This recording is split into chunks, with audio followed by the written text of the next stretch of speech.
अस्सलाम वालेकुम व्यूअर्स। मैं हूँ राबा सागर एडवोकेट और आप इस वक्त मेरे यूट्यूब चैनल को मुलाहिज़ा फरमा रहे हैं। व्यूअर्स, बहुत सारे सवालात मुझसे किए गए फ्रेमिंग ऑफ इश्यूज़ के हवाले से। यंग लॉयर्स, वकला और क्लाइंट्स, बहुत सारे लोग इसलिए परेशान थे कि लीगल इश्यूज़ जो हैं उन्होंने फ्रेम करने हैं और कोर्ट को पेश करने हैं प्रपोज्ड इश्यूज़। बहुत सारे लोगों ने मुझसे सवाल किया, मेरे साथ रहनुमाई हासिल की, जिसकी वजह से मुझे इस टॉपिक का जो इम्पोर्टेंट है कि why this topic is important, तो मैंने ये चाहा कि इस अहम टॉपिक पे आज आपको एक मुकम्मल तफसीली वीडियो जो है वो दिखा सकूं, ताकि आप जो हैं लीगल इश्यूज़ के हवाले से, फ्रेमिंग ऑफ इश्यूज़ के हवाले से अगर परेशान हैं तो आप इस वीडियो के ज़रिए रहनुमाई हासिल कर सकते हैं। व्यूअर्स, जब भी कोई दावा कोर्ट में जाता है उसके जो हैं मुख्तलिफ स्टेजेस होते हैं। जैसे कि एक जब केस तैयार होता है तो आपके जो वकील साहब हैं वो केस को प्रिपेयर करते हैं और उसके साथ कानूनी और वाक़याती सरकमस्टांसिस को इकट्ठा करके केस को तैयार किया जाता है और तैयार करने के बाद वो जो दावा है वो कोर्ट में लगा दिया जाता है। उसके बाद समनिंग की स्टेज आती है कि केस जो है वो पार्टीज़ को समन किया जाता है और जो पार्टीज़ हैं वो आती हैं और अपने जवाब दावे जमा कराती हैं और कोर्ट के सामने अपना मौक़िफ़ पेश करती हैं।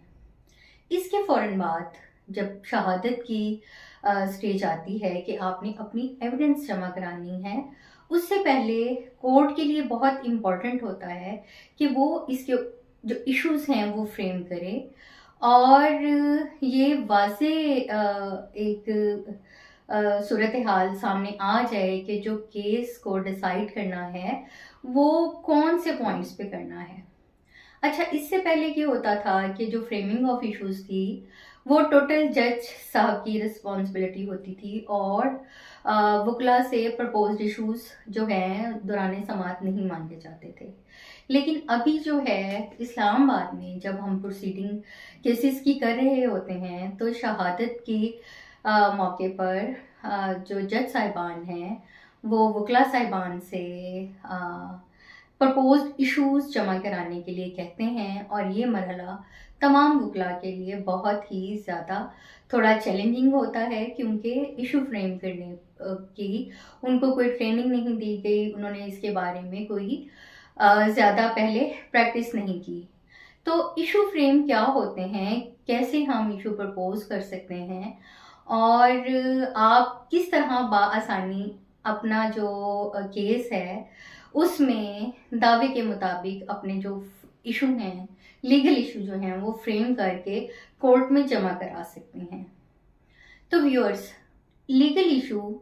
एक ऐसा पॉइंट है जो दोनों फ्री कैन के दरमियान में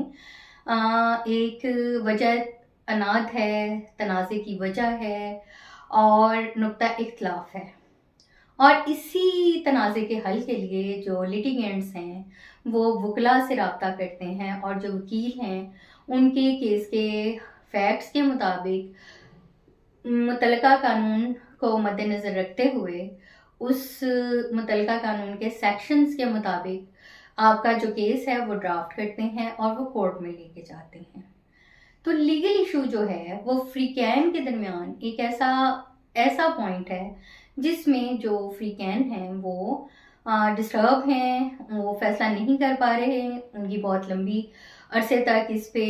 डिस्प्यूट चला आ रहा है और किसी सूरत में वो जो ये डिस्प्यूट है वो सेटल नहीं हो पा रहा और अब ये जो मामला है ये कोर्ट के सामने पेश हुआ है और वकील साहिबान ने अपना जो केस है वो ड्राफ्ट भी कर लिया है और अब वो शहादत की स्टेज पे पहुंच चुका है। तो अब देखना ये है कि काज ऑफ एक्शन के मुताबिक जो लीगल इशू है वो क्या है। लीगल इशू ऑफ फैक्ट भी हो सकता है और इशू ऑफ लॉ भी हो सकता है और इसी तरह ये जो लीगल इशू है ये लीगल प्रोसीडिंग के दौरान किसी भी स्टेज पर सामने आ सकते हैं, जैसे दौरान समाअत या फिर अपील के मौके पर जो लीगल इश्यूज़ हैं ये सामने आ सकते हैं। अब अगर हम फौजदारी मुकदमात में बात के मुतल्लिक बात करें, तो जो लीगल इशू हैं वो ये हो सकते हैं कि जो मुल्ज़िम है, जो अक्यूज़्ड है, उसने मुबैना जुर्म का जो इर्तिकाब है वो किया है या नहीं किया है। और अगर इर्तिकाब किया है तो किस तरह से किया है, किस जगह पे किया है, आला कत्ल कौन-सा, या जो भी उसने असिस्टेंस हासिल की हैं, वो चाहे डिवाइसेस हों, वो चाहे कोई और चीज़ हो, वो तो किस अंदाज से जो एक अक्यूज़्ड है उसने जो जुर्म है उसका इर्तिकाब किया है, असिस्टेंस लोगों से हासिल की, डिवाइसेस से हासिल की या किसी और आलात की मदद से उसने जुर्म का इर्तिकाब किया।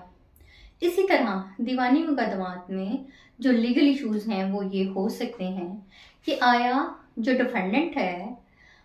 उसने मुआहदे की खिलाफ वर्जी की है, मुआहदा हुआ भी था या नहीं हुआ था, क्या ये एक सच्चा मुआहदा है, क्या ये जो मुआहदा है ये बाकायदा लीगल पेपर्स पे हुआ है, गवाहान मौजूद हैं,